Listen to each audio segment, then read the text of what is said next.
CJP protest ನಲ್ಲಿ ಚಿತ್ರ ವಿಚಿತ್ರವಾದ ಜಂಜೀಸ್ಗಳ ದುರ್ನಡತೆಯನ್ನು ನೀವು ನೋಡೇ ಇರ್ತೀರಾ. ಈ ವಿಡಿಯೋ ನೋಡಿ ಪ್ರಧಾನಮಂತ್ರಿ ಮೋದಿಯ ಬಗ್ಗೆ ಒಂದು ವರ್ಡ್ ಹೇಳಿ ಅಂತ ಹೇಳಿ. मोदी को वन वर्ड में क्या बोलोगे? माचदा है। ಅಂದ್ರೆ ತಾಯಿಯನ್ನು ದೆಂಗು, पकाओ, लोगों को चोदना बंद करो, सेहत के लिए अच्छा है। ಜನರನ್ನು ದೆಂಗೋದನ್ನು ಬಂದ್ ಮಾಡು, ನಿನ್ನ ಆರೋಗ್ಯಕ್ಕೆ ಒಳ್ಳೆಯದು. एड्स होता है भाई तेरे को, ನಿನಗೆ ಏಡ್ಸ್ ಆಗುತ್ತೆ. क्यों चोद रहा है देश को भाई? छोड़ दे भाई, हाथ जोड़ रहे हैं।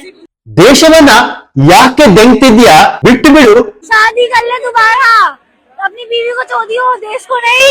ಇನ್ನೊಮ್ಮೆ ಮದುವೆಯಾಗಿ ನಿನ್ನ ಹೆಂಡತಿಯನ್ನು ದೆಂಗು, ದೇಶವನ್ನಲ್ಲ. ಇದನ್ನು ಕೇಳಿದ ನಂತರ ನಿಮ್ಮ ರಕ್ತ ಕುದಿಯದಿದ್ರೆ ಹೇಳಿ.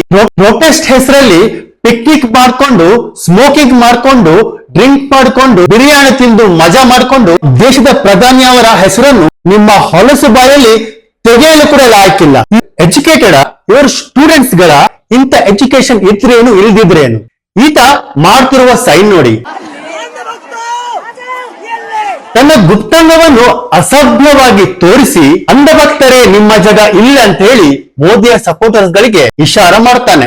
ಇಂಥ ವಿಚಾರಧಾರ ಇರುವಂತಹ ಜೆನ್ಸಿ ಆಗುವ ಬದಲು ದೇಶವನ್ನು ತಾಯಿಯಂತೆ ಪ್ರೀತಿ ಮಾಡುವ ಮೋದಿಯ ಅಂಧಭಕ್ತರಾಗುವುದು ಎಷ್ಟೋ ಮೇಲು.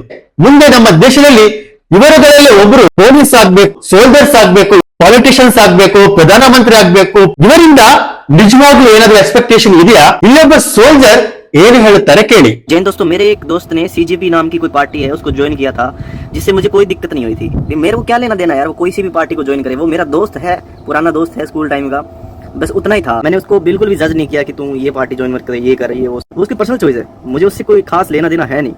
तो उसका मैसेज आया एक दिन, लिख रहा है कि तू ये चूतिया नौकरी छोड़कर कोई काम धंधा कर ले। क्या दिया है इस चूतिया नौकरी ने तुझे? तो मतलब उसके कहने का मतलब है कि फौज ने मेरे को क्या कुछ दिया है।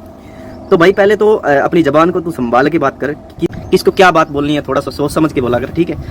ಸಿಜೆಪಿ ಪ್ರೊಟೆಸ್ಟ್ ನಲ್ಲಿ ಕಾರ್ಯನಿರ್ವಹಿಸುತ್ತಿದ್ದ ಮತ್ತೊಬ್ಬ ಸೋಲ್ಜರ್ ತಮ್ಮ ಅನುಭವವನ್ನು ಹಂಚಿಕೊಂಡಿದ್ದಾರೆ. प्रोटेस्ट के बीच में फोर्स को गाली देना, उन्हें प्रोवोक करना, it's not the right thing. NEET के स्टूडेंट तो बहुत कम है वहाँ, people are enjoying having picnic over there. ಇಂತಹ ನಾಲ್ಕು ಜೆನ್ಸಿಗಳು ನಿಮ್ಮ ಮನೆಯಲ್ಲೂ ಕೂಡ ಇದ್ರೆ ಅವರ ಕೈಕಾಲು ಮುರಿದು ಮನೆಯಲ್ಲಿ ಕೂರಿಸಿ. ಇವರುಗಳು ತಂದೆ ತಾಯಿಯ ಹಣದಲ್ಲಿ ಮೋಜು ಮಸ್ತು ಮಾಡುವವರು. ಇವರುಗಳ ಎಜುಕೇಶನ್ಗೆ ಖರ್ಚು ಮಾಡುವ ಬದಲು ಇವರುಗಳನ್ನು ಕೆಲಸಕ್ಕೆ ಹಾಕಿ, ಆವಾಗ ಇವರುಗಳಿಗೆ ಜೀವನದ ಮೌಲ್ಯ ಅರ್ಥ ಆಗುತ್ತೆ. ಇವರುಗಳಿಗೆ ಮೂಗುದಾರ ಹಾಕದೆ ಇದ್ರೆ ದೇಶ ಮಾತ್ರ ಲೂಟಿ ಮಾಡಲ್ಲ, ನಿಮ್ಮನ್ನು ಕೂಡ ಲೂಟಿ ಮಾಡಿ ತಂದೆ ತಾಯಿಯನ್ನು ಕೊಲೆ ಮಾಡಿ ಹೋಗ್ತಾರಷ್ಟೇ.